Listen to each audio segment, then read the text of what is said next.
Bonsoir à tous, bonsoir et bienvenue à Mardi Méditation, un moment autour de la parole. Merci d'être là, merci d'être fidèle tous les mardis où on se voit régulièrement, soit moi, soit quelqu'un d'autre. Notre passage ce soir se trouve dans le livre des psaumes et c'est le chapitre 1er, psaume 1er, je lis. Heureux l'homme qui ne marche pas selon le conseil des méchants, qui ne s'arrête pas sur la voie des pécheurs et qui ne s'assied pas en compagnie des moqueurs, mais qui trouve son plaisir dans la loi de l'Éternel et qui la médite jour et nuit. Il est comme un arbre planté près d'un courant d'eau qui donne son fruit en sa saison et dont le feuillage ne se flétrit point. Tout ce qu'il fait lui réussit. Il n'en est pas ainsi des méchants.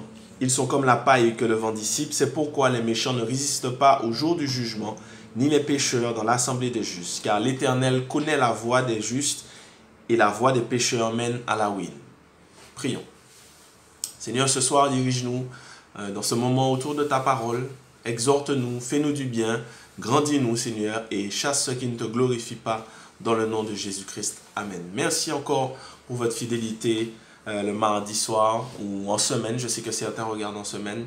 C'est un plaisir de partager avec vous autour de la parole. Le titre de ce partage, c'est une question de saison, mais bien plus.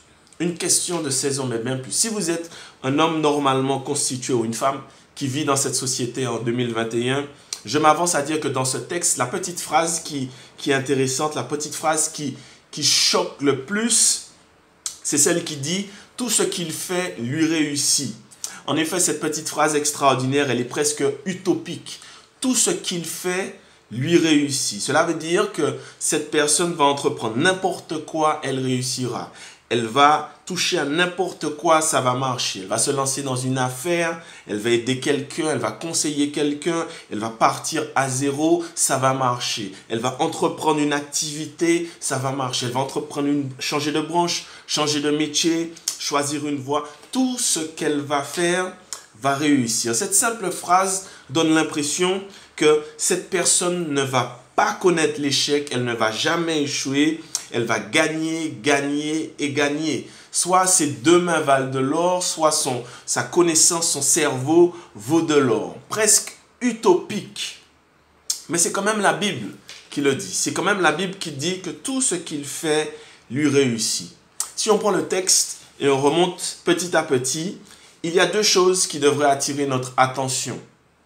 Si on remonte au verset 3, il est question de saison. Le texte dit « Qui donne son fruit en sa saison ?» L'Ecclésiaste l'a dit au chapitre 3, « Il y a un temps pour chaque chose. Il y a une saison pour chaque chose. » Et là, ça paraît moins utopique et ça paraît plus réel. Il y a un temps qu'il faut donner à chaque chose. Il y a un temps pour réussir, il y a un temps pour gagner, il y a un temps pour perdre. En fait, personne ne réussit tout le temps. Quoique, on reviendra dessus tout à l'heure. Mais cette phrase intéressante, tout ce qu'il fait lui réussit, doit être rattachée à la saison. Cette deuxième chose intéressante, le texte nous donne à comprendre que les choses arrivent avec une saison. Le fruit arrive à une saison bien précise. L'orange arrive à une saison bien précise. La pomme, la banane, la canne, ça arrive à une saison bien précise. Et en parlant de ça, dernièrement, je disais à ma femme, à mon épouse, que j'ai envie de manger un fruit qu'on appelle le kaki. Je ne sais pas si vous connaissez ce fruit, il est orange et il me semble qu'il vient soit de la Chine, soit de l'Inde, ou je ne sais plus trop, mais j'ai goûté ce fruit. En fait, à la base, je suis quelqu'un qui ne suis pas curieux gustativement parlant. Mais ma femme m'a parlé de ce fruit et je me suis laissé tenter. Je ne vais pas faire la blague, mais bon, encore une fois, l'homme a été tenté. Bref. Sur ce, je le répète, Adam a péché parce qu'il a voulu pécher. Ce n'est pas la femme, etc. Adam a péché parce qu'il a voulu pécher. Bref, j'ai été tenté, j'ai goûté ce fruit et my God, un fruit excellent. Et depuis, je comprends pourquoi il y a toujours une queue, une file autour il y a un attroupement autour de ce fruit lorsqu'il est au supermarché. À chaque fois, j'en prenais 2, 3, 4. J'aimais ce fruit. Mais en ce moment, j'ai envie de manger un kaki, mais je n'en trouve pas. Non pas parce que l'arbre n'arrive pas à en produire. Non pas parce que l'arbre ne réussit pas à en produire, mais tout simplement parce que ce n'est pas la saison. Il y a pas mal de choses comme ça dans notre vie, des choses qui fonctionnent de cette manière-là. C'est juste pas la saison, c'est juste pas le moment. Une fois, j'avais parlé de ça. On ne peut pas manger un fruit avant sa saison. Soit on se pète les dents, soit on n'arrive pas à l'ouvrir, soit il est amer, il est immangeable. On ne peut pas l'ouvrir avant la saison. Il y a pas mal de choses qui fonctionnent ainsi dans nos vies. Dieu leur a donné une saison. La sexualité, précisément le mariage. Il y a une saison pour ça. Le ministère, l'appel de Dieu. Il y a une saison pour ça. Il ne faut pas y rentrer trop tôt ni trop tard. Il y a une saison pour ça, pour le ministère. Mais en parlant de ministère, petite parenthèse, quand on parle de ministère, trop souvent on fait allusion au pastorat ou au ministère de la louange, de la musique, etc. Il y a variété il y a diversité de ministères. Il ne faut pas qu'on puisse s'arrêter uniquement à ces deux choses. Il y a des ministères, bon, un petit peu les connus, les ministères dans la prière, ministères avec les enfants, ministères. Mais en fait, il y a une variété de ministères. Il ne faut pas qu'on puisse s'arrêter seulement au pastorat et à la louange. Et ministère ne veut pas forcément dire qu'il s'exerce dans l'église. Ministère veut simplement dire être au service de Dieu, être au service des autres. Bref, je referme la parenthèse. Il y a une variété de ministères. Donc, je parlais, on a dit qu'il y a une saison pour la sexualité, c'est précisément le mariage. Il y a une saison pour le ministère. Il y a une saison pour la vie de l'homme. La durée de vie d'un homme, c'est une saison. Il y a une saison pour l'épreuve, les difficultés. Ça aussi, c'est une saison. Et si en ce moment, tu passes par une épreuve, tu vis une chose terrible, dis-toi que toute chose a un commencement et une fin. La seule chose, si je peux appeler ça une chose, ce n'est pas une chose, qui a un commencement et qui n'a pas de commencement, qui n'a pas de fin, c'est Dieu. Et Dieu a mis un commencement et une fin à toute chose. Ton épreuve, ta souffrance a une fin. Donc en fait, pour revenir au texte, en fait, on parle de succès, on parle de réussite, si on parle de saison. Mais moi, j'aime beaucoup les psaumes de David parce que il parle de ce qu'il vit, il parle de ce qui se passe autour de lui, il parle de ce qu'il voit et il en tire un enseignement sur Dieu. David, là, a comparé le succès avec la nature qui donne du fruit en sa saison. Il dit, en fait, c'est une question de saison. Dieu est maître des saisons. Dieu est maître de toutes les saisons de ta vie. Mardi dernier, on a entendu notre frère Rodrigue qui parlait de l'école de Dieu. Dieu connaît toutes les saisons de notre vie et il nous prépare à rentrer dans chaque saison. Si nous sommes attentifs, c'est alors que nous aurons du succès dans les saisons de nos vies. Nous aurons du succès dans nos saisons. Donc, mon premier encouragement ce soir, c'est respire. Respire, Dieu te prépare à la saison de ton succès. Respire, c'est une question de saison. Tout est une question de saison et Dieu est maître des saisons. Respire. Mais mon titre ce soir, c'est une question de saison, mais bien plus. Une question de saison, mais bien plus. En continuant à remonter le texte, si on continue, David va en profondeur. Le verset 3, il dit... Il est comme un arbre planté près d'un courant d'eau. En fait, s'il y a succès, s'il y a du fruit, c'est parce que c'était la bonne saison. Mais David fait comprendre aussi, c'est une question aussi de plantation. Planté près d'un courant d'eau. Planté près d'un courant d'eau. Planté près d'un courant d'eau. Il donne du fruit en sa saison. Mon succès, ma réussite, mes fruits vont non seulement dépendre de la saison, mais vont surtout dépendre de là où je suis planté. Ce soir, je vous pose la question. Où êtes-vous planté? Parce qu'en fait, oui, on veut réussir. Oui, on veut que tout fonctionne pour nous. Oui, on veut que nos affaires marchent. Oui, on veut... Ok, on est prêt à attendre la bonne saison. Mais avant ça, j'ai envie de dire, est-ce que nous sommes plantés au bon endroit? Ce soir, c'est ça la question. Où êtes-vous planté? Dans quoi êtes-vous enraciné? C'est bien beau de parler de succès, c'est bien beau de parler de vouloir porter du fruit. C'est vrai qu'il est question de saison, mais il est question aussi de plantation. Où es-tu planté? Parce qu'en vérité, tout va dépendre de là où tu es, de là où tu traînes, de là où tu te poses, là où tu te détends, de là où tu te nourris. Parce que l'arbre, là où il est planté, ses racines vont descendre prendre de la nourriture. Tout va dépendre de là où tu te nourris. Et je l'ai dit une fois un dimanche, on se nourrit de ce qu'on regarde, on se nourrit de ce qu'on entend, on se nourrit de ce qu'on lit, on se nourrit de ce qu'on voit. Ce qu'on regarde, ce qu'on entend, de ce qu'on lit, de ce qu'on voit. Tout va dépendre de là où tu es planté, de là où tu te nourris. Et là, on comprend mieux pourquoi il a commencé par là, David. Il a dit, heureux celui qui ne marche pas selon le conseil des méchants. Ce qu'il entend. Il dit, heureux celui qui ne s'arrête pas sur la voie des pécheurs. Ça veut dire que ce n'est pas qu'il ne passe pas par là. Tu peux passer par là. Mais il ne s'arrête pas là. Il ne prend pas racine. Malheureusement, on prend racine trop souvent là où il ne faut pas. Je ne dois pas faire racine à certains endroits. Sinon, je vais rater ma saison. Je vais porter du vieux fruit. Tout est une question de plantation. Où es-tu planté? Avec qui es-tu planté? Avec qui tu es attaché? La saison va déterminer ton succès, mais la plantation surtout va déterminer ton succès. Et regarde encore, il dit qu'il trouve son plaisir dans la loi de l'Éternel. David dira quelque chose dans le psaume 92, planté dans la maison de l'Éternel, il prospère dans les parvis, planté dans la maison de l'Éternel. Ma plantation doit être dans la parole de Dieu, elle doit être dans les choses de Dieu, elle doit être dans les choses d'en haut. Écoute les confidences d'un pasteur. Je vais te dire quelque chose au risque de te choquer. Ce n'est pas tous les jours que j'ai envie de lire la Bible. Ouais. Ce n'est pas tous les jours que j'ai envie de m'arrêter et de prendre le temps de lire 2, 3, 4 chapitres, de réfléchir et de méditer. Mais tu sais quoi?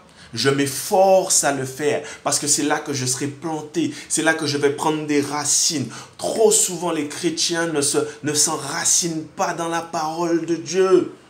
Mon fruit va dépendre de là où je suis planté. Mon succès va dépendre de la parole de Dieu. Posons-nous les bonnes questions ce soir. Pose-toi les bonnes questions. Où est-ce que je suis planté? Parce que mon succès, oui, va dépendre de la saison, mais mon succès va surtout dépendre de là où je suis planté. Où es-tu planté? Où est-ce que tes racines descendent? Sur quoi tu t'appuies? Et puis, je veux, pour terminer, revenir sur les mots succès, réussite, saison, fruit, etc. On vient de démontrer que ça dépend de la saison, que ça dépend de la plantation surtout. Mais le succès et la réussite que Dieu veut pour moi, c'est quoi? Le succès et la réussite que Dieu veut réellement pour moi, avant toute chose, je le répète, c'est que je lui ressemble.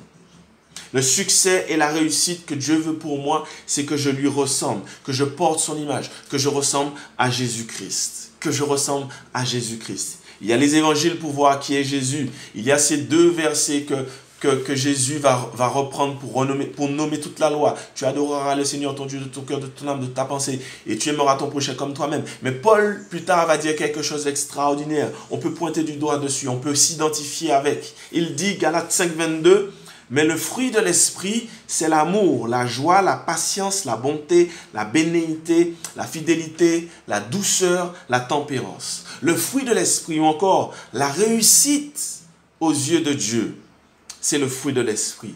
La réussite aux yeux de Dieu, ce n'est pas que j'aurai du succès auprès des hommes dans la société. La réussite, ce n'est pas que je devienne quelqu'un. La réussite, ce n'est pas que j'ai un compte en banque bien garni. Ce n'est pas que j'ai une belle voiture, que j'ai une grosse maison, que j'ai une belle famille, que j'ai un mari extraordinaire, que j'ai une femme extraordinaire, que j'ai un bon travail, que j'ai un bon poste, que j'ai un bon statut social, que j'ai un bon salaire. Il n'y a pas de mal à voir tout ça. Dieu n'est pas contre tout ça. Tout ça, ce n'est pas péché. Comprends bien. Mais ce n'est pas la réussite et le succès que Dieu veut pour moi. Le succès que Dieu veut pour moi, c'est le fruit de l'esprit. C'est l'amour, la joie, la patience, la bonté, la fidélité, la douceur, la maîtrise de soi. C'est ça le succès que Dieu veut que je puisse avoir. Chrétien, enfant de Dieu, voilà ton succès, voilà ta réussite. Porter le fruit de l'esprit. Dieu veut que tu sois planté en lui pour que tu portes le fruit de l'esprit. C'est là ton succès. Et j'aime ce fruit. J'aime ce fruit parce que ce fruit porte à toutes les saisons. J'ai tapé sur Internet, j'ai recherché quel arbre porte du fruit à toutes les saisons. Google a transformé ma question, si je peux dire ça comme ça. Google a dit plutôt quel arbre est le plus rentable, quel arbre va porter des fruits, va apporter le plus des fruits le plus rapidement. Parce qu'en fait, il est impossible qu'un arbre puisse donner du fruit tout le temps. Il est impossible qu'il réussisse tout le temps. Il a besoin d'une saison, il a besoin de temps pour porter du fruit. Mais impossible n'est pas Dieu. Dieu nous donne la possibilité, nous, enfants de Dieu, chrétiens, de porter du fruit à toutes les saisons. J'aime le fruit de l'esprit. Tu n'as pas vu que quand on parle du fruit de l'esprit, on dit le fruit de l'esprit, mais il y a plusieurs facettes. Ça veut dire que quand vient une saison de colère, je porte le fruit de l'esprit, mais j'ai la facette de la paix. Alléluia. Quand vient une saison de tristesse, je porte le fruit de l'esprit, mais j'ai la facette de la joie. Quand vient une saison de longue attente, je porte le fruit de l'esprit, mais j'ai la facette de la patience. Donc en fait, David n'a pas menti quand il a dit que tout ce qu'il fait lui réussit. Peu importe la saison de douleur, de difficulté, d'épreuve, de tristesse, de méchanceté, de haine, d'agitation, de colère. Peu importe la saison, le chrétien ancré dans la parole de Dieu, enraciné dans la parole de Dieu, normalement porte le fruit de l'esprit à toutes les saisons. Normalement, à toutes les saisons. Je ne sais pas pour toi, mais moi, je veux ce fruit de l'esprit. Moi, je veux ce succès dans ma vie. Moi, je veux cette réussite dans ma vie. Voiture, maison, poste de travail, c'est bien beau. Mais moi, je veux la réussite dans mon caractère. Je veux la réussite, la prospérité de mon âme. Je veux la réussite dans mon cœur, avec l'image de Jésus. Je porte l'amour, je porte la facette de la joie, je porte la facette de la justice, je porte la facette de la maîtrise de soi. Je porte le fruit de l'esprit et je suis successful, comme on dit en anglais. J'ai la réussite que Dieu veut que j'ai. Est-ce que tu veux cette réussite ce soir? Est-ce que tu veux cette réussite à toutes les saisons? Est-ce que tu veux avoir le caractère, l'image de Christ? Si c'est le cas, prions ce soir. Prions parce que trop souvent les chrétiens oublient que c'est là d'abord le succès que Dieu veut, là la réussite que Dieu veut, que nous puissions lui ressembler. On focalise sur nos problèmes, on focalise sur nos difficultés, on veut sortir de là, on veut qu'il n'y ait plus de soucis par là. Dieu veut nous donner la réussite dans notre caractère, dans notre âme, dans notre cœur, le fruit de l'esprit. Prions. Seigneur, ce soir, tout d'abord, nous venons te demander pardon quand nous avons mal compris la notion de succès. C'est vrai qu'il y a des choses dans ce monde qui pourraient nous faire croire que nous avons réussi. Mais ta parole nous montre la réalité. Le succès se trouve auprès de toi. Le succès dépend de la saison. Mais le succès dépend de la plantation, de là où nous sommes plantés dans la parole de Dieu. Et une fois que nous serons plantés, nous allons porter le fruit de l'esprit. L'amour, la joie, la paix, la patience, la bonté, la maîtrise de soi. Ce soir, pardon quand nous n'avons pas porté le fruit. Pardon quand nous n'avons pas cherché à réussir. Ce soir, nous voulons de ton fruit. Ce soir, touche-nous. Ce soir, transforme-nous. Mets une touche sur nous afin que nous puissions comprendre que peu importe les saisons, nous pouvons être successful. Peu importe les saisons, nous pouvons avoir de la réussite. Tant que nous allons porter le fruit de l'esprit. Je veux ce fruit de l'esprit. Je veux l'avoir tout le temps. Je veux le porter à toutes les saisons. Peu importe ce qui m'arrive. Je veux le fruit de l'esprit. Ce soir, descends sur nous. Descends sur celui qui te regarde. Descends sur celui qui croit que cette parole est pour lui. Afin qu'il puisse porter ton fruit en toutes circonstances, à toutes les saisons. Sois béni, Père. Sois exalté. Je crois en ta parole. Alors je crois que tu le fais. Dans le nom de Jésus-Christ. Amen. Que Dieu vous bénisse. Que Dieu vous fasse du bien. Portez du fruit à toutes les saisons. Tout ce que vous faites, vous allez le réussir si vous portez le fruit de l'esprit. Je vous bénis. Je vous dis à très bientôt. Je vous dis je vous aime. Et on se trouve mardi prochain. Allez, soyez bénis. Allez, bye. Portez du fruit. Allez, bye.